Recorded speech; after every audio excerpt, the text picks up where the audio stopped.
আসসালামু আলাইকুম রহমতুল্লাহ। ডাকসু নির্বাচন উপলক্ষে ঢাকা বিশ্ববিদ্যালয়ের শিক্ষার্থী, শিক্ষক এবং পুরো বিশ্ববিদ্যালয়ের পরিবারের যে উৎসব এবং আমেজ চলছিল, আমরা সবাই যেটি উপভোগ করছিলাম, সেই জায়গাটিতে হঠাৎ আজকে থেকে একটি নতুন পরিস্থিতির উদ্ভব ঘটেছে। আমাদের প্যানেলের অধিকাংশ প্রার্থী সাইবার অ্যাটাকের শিকার হচ্ছেন। অলরেডি আমাদের গবেষণা ও প্রকাশনা সম্পাদক পদপ্রার্থী সাজ্জাদ হোসেন খানের আইডিটি অলরেডি সাসপেন্ডেড সাইবার অ্যাটাকের মুখোমুখি হয়ে, এবং আমাদের আরেকজন প্রার্থী স্পোর্টস সম্পাদক পদপ্রার্থী যিনি আরমান হোসেন, তার আইডিটিও সাসপেন্ডেড হয়ে গিয়েছিল। আমরা আমাদের বেশ কিছু ভাইদের সহযোগিতায় প্রাথমিকভাবে সেটি রিকভার করতে পেরেছি। আবার একই সাথে আরেকজন দায়িত্বশীল রেজাউল করিম শাকির, তার আইডিটিও সাসপেন্ডেড ফেসবুক থেকে।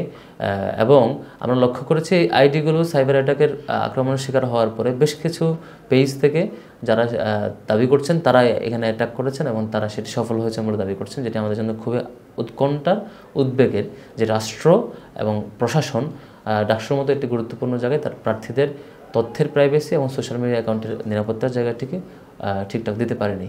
এবং একই সাথে আমরা লক্ষ্য করেছি আমাদের মূল প্রার্থী যারা প্যানেলের অন্যান্য সম্পাদক এবং পাশাপাশি বিপি, জিএস, এজিএস, আমাদের মোহাম্মদ আবু সাদিক কায়েম, মহিউদ্দিন খান এবং আমার আইডি, সবগুলোই ক্রমাগত সাইবার অ্যাটাকের মুখোমুখি হয়ে বারবার রিস্ক যেমন কমেছে, আবার একই সাথে লগ আউট হয়ে যাচ্ছে। সেদিক থেকে আমরা আমাদের প্রাথমিক মেজারমেন্ট হিসাবে আমরা আর কোনো উপায় না পেয়ে আপাতত ডিএক্টিভ রেখেছি, যাতে করে সাইবার আক্রমণের জায়গা থেকে অন্তত কিছুটা রেহাই পাই। কিন্তু এইভাবে জনগণ সোশ্যাল মিডিয়া থেকে কিংবা সাধারণ মানুষ থেকে ডিটাচ রেখে তাদের কাছে আমাদের বার্তা পৌঁছানোর জায়গাটি থেকে আমাদেরকে থামিয়ে রেখে কারা ফায়দা লুটতে চায়, কারা আমাদেরকে মানুষের কাছে তথ্যগুলো প্রচারের যে মাধ্যম, সোশ্যাল মিডিয়া মাধ্যম বর্তমান সময়ে, সেটি থেকে দূরে সরে রেখে কারা ফায়দা লুটতে চায়, এটা বড় একটা চিন্তার কারণ আমাদের কাছে।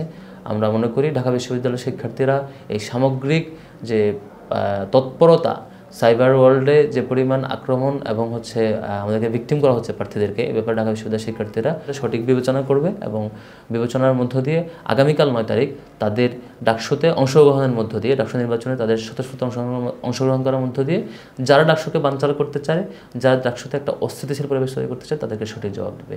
আমরা আমাদের জায়গা থেকে বিশ্ববিদ্যালয়ের সকল শিক্ষার্থীকে আহ্বান করব, কোনো পরিস্থিতি, কোনো চক্রের পরিকল্পিত অস্থিতিশীল পরিবেশ তৈরি করা কিংবা অন্য কোনো ক্রাইসিস তৈরি করার মাধ্যমে যাতে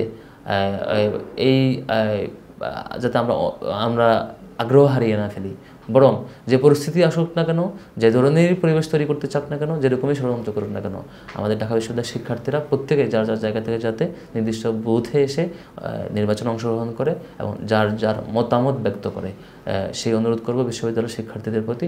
এবং আপনারা দেখেছেন এর আগেও জুলাই আগস্টের গণ অভ্যুত্থানে আগস্টের শেষের দিকে 2-3 তারিখ থেকে সোশ্যাল মিডিয়াতে অব্যাহতভাবে গুজব চলছিল, যাতে করে ফ্যাসিবাদী শক্তি শেষ মুহূর্তে পার পেয়ে যায়, সেরকম একটি পরিকল্পনা তাদের ছিল এবং অব্যাহতভাবে গুজব চলেছিল।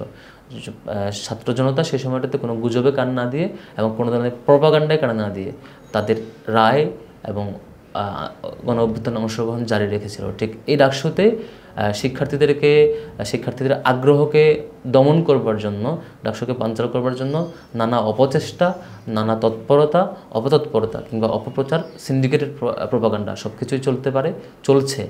একটি পক্ষ সেটির চেষ্টা করছে।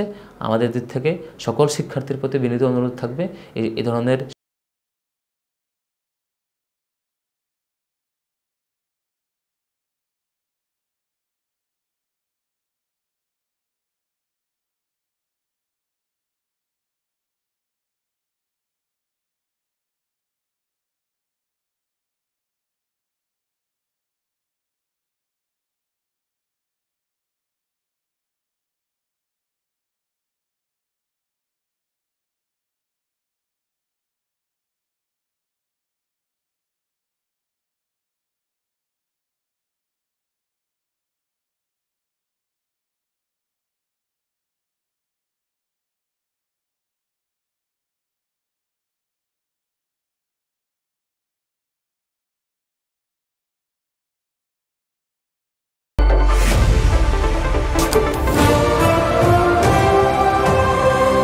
আগামীর খবর।